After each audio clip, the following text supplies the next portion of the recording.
to take more and more Palestinian land.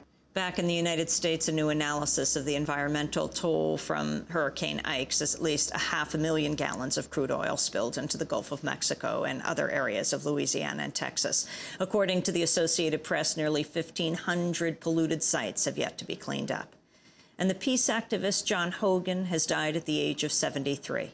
On May 17, 1968, Hogan and 8 others made national news when they burned 600 draft records with homemade napalm in Catonsville, Maryland. They were sentenced to between 2 to 3 years in jail. Other participants include Philip and Daniel Berrigan. They became known as the Catonsville Nine. The action was credited with helping to radicalize the movement against the Vietnam War. After his release, Hogan led a quiet life working as a carpenter, but continued to speak out against war. And those are some of the headlines. This is Democracy Now!, democracynow.org, the War and Peace Report. I'm Amy Goodman. The credit crunch is spreading to financial markets around the world. Nearly 160,000 jobs were lost here in the United States in September. That's not including losses directly resulting from the financial meltdown. Wall Street might be breathing a little easier since Congress passed the more than $700 billion bailout plan Friday, but there are no signs of an easy or quick recovery. Today, we take a look back at the economic philosophy that championed the kind of deregulation that led to this crisis. We spend the hour with investigative journalist and author Naomi Klein, best-selling author of The Shock Doctrine, The Rise of Disaster Capitalism. Naomi Klein spoke at the University of Chicago last week, invited by a group of faculty opposed to the creation of an economic research center called the Milton Friedman Institute. It has a $200 million endowment and is named after the university's most famous economist, the leader of the neoliberal Chicago School of Economics. When Milton Friedman turned 90, the Bush White House held a birthday party for him, to honor his legacy, in 2002. And everyone made speeches, including George Bush. But there was a really good speech that was given by Donald Rumsfeld. I have it on my website. My favorite quote in that speech from Rumsfeld is this. He said, "Milton is the embodiment of the truth that ideas have consequences." So what I want to argue here is that, among other things, the economic chaos that we're seeing right now on Wall Street and on Main Street and in Washington stems from many factors, of course, but among them are the ideas of Milton Friedman and many of his colleagues and students from this school. Ideas have consequences. More than that, what we are seeing with the crash on Wall Street, I believe should be for Friedmanism what the fall of the Berlin Wall was for authoritarian communism, an indictment of an ideology. It cannot simply be written off as corruption or greed, because what we have been living since Reagan is a policy of liberating the forces of greed, to discard the idea of the government as regulator, of protecting citizens and consumers from the detrimental impact of greed. Ideas that, of course, gained great currency after the market crash of 1929, but that really what we have been living is a liberation movement, indeed the most successful liberation movement of our time, which is the movement by capital to liberate itself from all constraints on its accumulation. So as we say that this ideology is failing, I beg to differ. I actually believe it has been enormously successful, just not on the terms that we learn about in University of Chicago textbooks. That I don't think the project actually has been the development of the world and the elimination of poverty. I think this has been a class war waged by the rich against the poor. And I think that they won. And I think the poor are fighting back.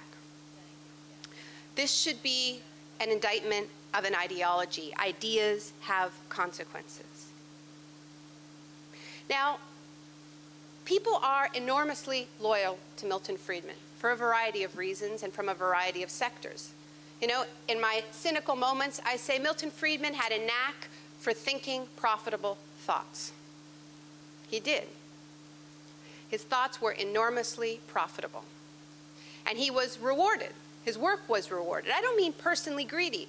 I mean that his work was supported at the university, at think tanks, in the production of a 10-part documentary series called Freedom to Choose, sponsored by FedEx and Pepsi. That the corporate world has been good to Milton Friedman because his ideas were good for them. But he also was clearly a tremendously inspiring teacher. And he had a gift, like all great teachers do, to help his students fall in love with the material. But he also had a gift that many ideologues have, many staunch ideologues have, and I would even use the word fundamentalists have, which is the ability to help people fall in love with a perfect imagined system, a system that seems perfect, utopian, in the classroom, in the basement workshop, when all the numbers work out. And he was, of course, a brilliant mathematician, which made that all the more seductive, which made those models all the more seductive, this perfect, elegant, all-encompassing system, the dream of the perfect utopian market. Now,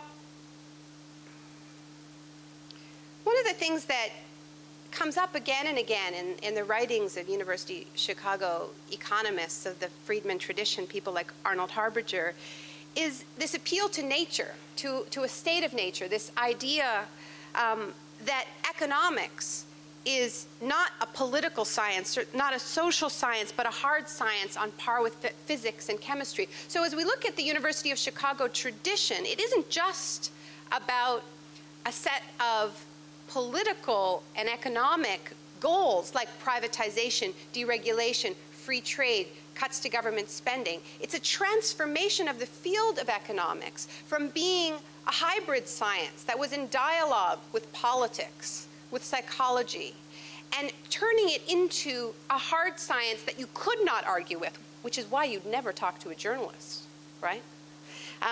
Because that's, you know, the messy, imperfect real world. It is beneath those who are appealing to the laws of nature.